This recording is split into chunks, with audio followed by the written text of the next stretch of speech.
Abuja is ranked 11th and 85th most expensive city in Africa and the world, respectively. To an average Abuja resident, the most expensive necessity of life is accommodation. A lot of people who work within Abuja reside in either Nasarawa or Niger State. The pandemic has heightened the cost of living, affecting food and accommodation greatly. A lot of Nigerians are currently stranded, living in cars and shanties.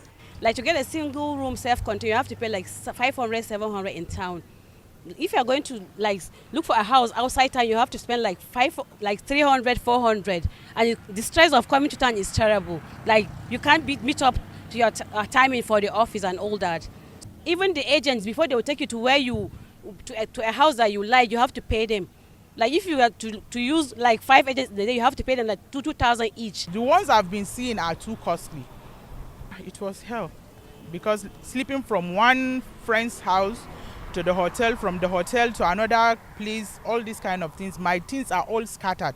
Most of my things are even spoiled now. If I get a house, I have to buy new things. House agents advises Abuja residents to cut their coats according to their clothes. What we can experience now is that people are living a 2-bedroom apartment, even to a self-contained, or a 3-bedroom apartment to a 1-bedroom, because the rent is going up. Even though there's lockdown, it's not coming down. Most of the time, the biggest challenge with these people is that they are not cutting their coat according to their size. Businesses are on the verge of collapse and are finding it difficult to pay their employees due to low patronage or no patronage at all. Workers and employees, as a result, are stranded with little or no pay and are finding it difficult to pay their house rents. See it from the point of view of a private school teacher who last received his salary in March with schools closed till further notice and is expected to pay his house rent. In this lockdown, there are so many palliative to so many people. But what of those who don't have money to renew their rents?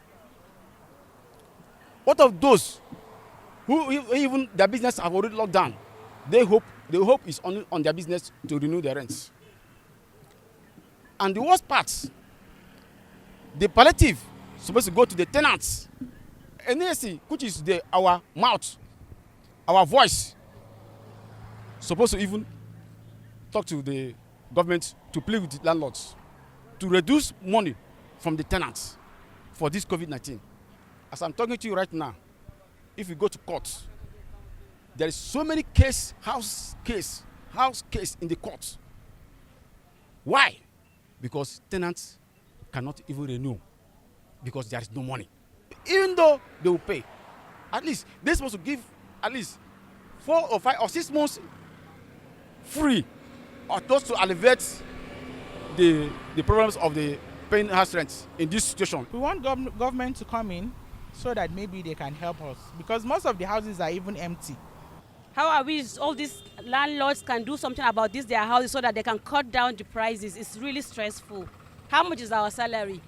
Sometimes what we pay in houses in a year is even more than our salary. What we have to eat, we have families to feed and all that. It's really bad. Halima Adetono, iMedia News.